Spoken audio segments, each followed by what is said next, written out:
when it comes to ZBCN, there's still something I'm taking a look at, and what is that? And that is what they're planning to do with Uphold in regards to the NHL and as well as the NBA. So when it comes to hockey and as well, again, as basketball.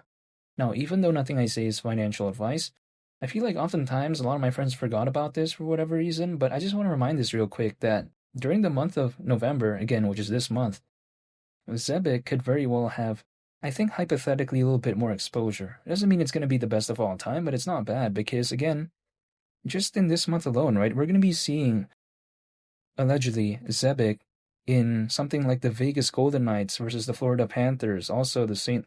Louis Blues versus the, again, we take a look at Vegas Golden Knights and we take a look at the Milwaukee Bucks versus the Dallas Mavericks, the Atlanta Hawks versus the San Antonio Spurs. And yet again, we see it in another Milwaukee Bucks game when it's against Miami Heat and as well as the Detroit Pistons versus the Orlando Magic, and that's going to be on Friday, November 28th. So when I take a look at something like Zebec, that's pretty good exposure considering how a lot of people watch the NBA and as well as the NHL, because I actually think it's pretty impressive. It's kind of forgotten about. Understandable though. I mean, if the price is having a pullback, this type of stuff isn't really going to be talked about, but again, I remind myself of stuff like this because I think it's pretty impressive fundamentally. But ultimately, at the end of the day, all I can do is just wait and stay patient. But I'm going to be talking about later and giving an update when it comes to Zebec, when it comes to, the reception that they had, when they do appear in those NBA and as well as NHL games. So, yeah, feel free to stay tuned for those videos. I'm going to be making them when they actually do, appear in those games. And overall, as of right now, all I can do is stay patient and just wait. If, let's say, there's an altcoin season, I'd be happy, but all I can do right now is just wait and stay patient. And again, some people may be thinking, okay, yeah, it doesn't really matter, but I think eventually when the market does better, and if, let's say, even during these games, right, if, let's say, for whatever reason, in November 25th or something like that, the altcoin space does start to do better, who knows, it's all hypothetical, but I'm saying in a make-believe scenario, if that was the case, like this type of stuff could matter. Again, right? Not saying that it will matter too much, but it still could matter, in my opinion. And again, if let's say the market was a lot better, I think something like this would actually be a pretty big deal. But then just because, again, the market isn't doing the best, they're just not really going to care about stuff like this. But if there is, let's say, an altcoin season, sometimes people take a look back at what a project has done. They take a look at the track record, they take a look at kind of the previous things that the project has been able to accomplish. Like, for instance, if we take a look at Tom Brady, right, winning a Super Bowl, people at times take a look at, oh, the third Super Bowl, the second Super Bowl, the first Super Bowl, the fourth, the fifth. Like, the more he wins, sometimes people take a look also in the past and say, okay, he's achieved that so far. Take a look at his resume. And I think it's kind of no different sometimes within this space. I am totally aware that when it comes to the price of ZBCN, it had a pretty slight recovery, so I must say I was happy to see that, but still in the grand scheme of things, it's still kind of a ways away, considering how the current market cap is around 300 million, and literally, right, back in October, so last month, the market cap was above 400. It was nearly pushing 500, actually, right? Pushing 500 million in terms of market cap just last month. But I think, if anything, what that showcases is that, first of all, what's going on with ZBCN isn't just only this, right? I mean, a bunch of other projects are doing that.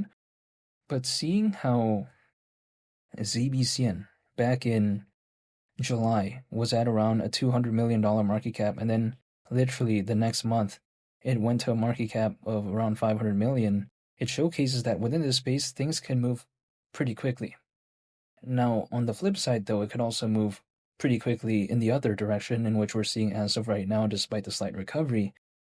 But keep in mind, we saw this without altcoin season. Like, ZBCN literally went from a market cap of around, that $70 million range to over $500 million during this cycle, and I don't think that was an altcoin season.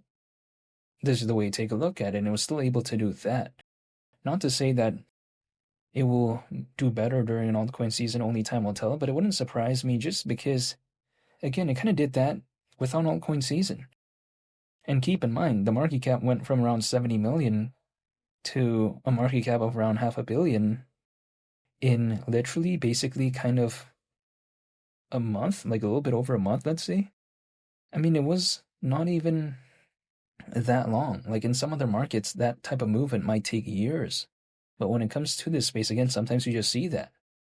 Not to say that, you know, ZBCN's going to be exactly doing this or that during an altcoin season, but wow, just the performance that I saw from it without altcoin season has impressed me so far. And if the price isn't doing the best, what I do is I just focus on the fundamentals and the space that the project is focused on. Like, for instance, I still feel like Zebec has this unique niche, so to speak, because if we take a look at ZBCN, the current market cap again is around 300 million. If I take a look at something like Stellar, for instance, it's so massive, right? Even despite the pullback, XLM current market cap is slightly under 9 billion. So what, it's still over 25 times this? Like, what I find pretty unique about this is that I kind of feel like this is a miniature version of Stellar with a Solana aspect on top of that. But then at the same time, the market cap isn't ridiculously massive. Like, it's not in the many billions, right? It's literally in the hundreds of millions. And it's actually around 300 million in terms of market cap.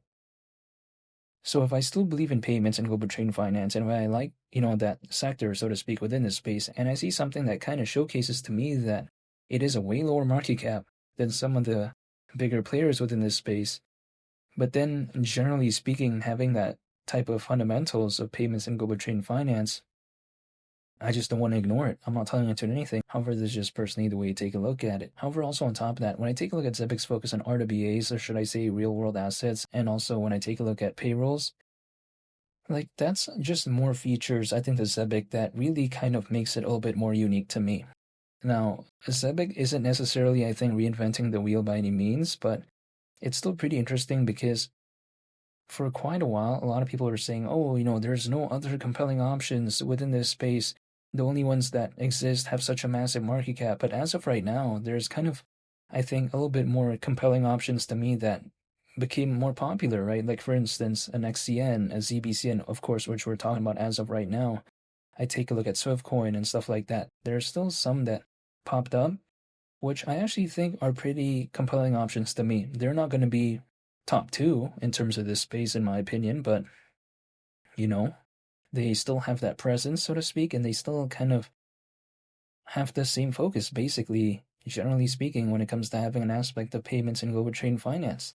So I still do like that, but you know what? Only time will tell. I mean, when it comes to an altcoin season, I can't demand that to happen, but literally, I'm just dollar cost averaging once a month, and that's pretty much about it, right? So I'm not trying to find this or that, try to find the perfect moment to enter. No, I don't do that. I just literally dollar cost average once a month, and I just let it be. I just stay patient and just wait for better days ahead. That's literally about it. I don't try to find, this is the perfect time or whatever. I am not going to be able to find the perfect timing. Like, that is not within my capabilities. What I can do is just stay patient and hold, and that's pretty much about it. And feel free to subscribe if you enjoyed this video. I'd greatly appreciate it. I hope you all have a nice day.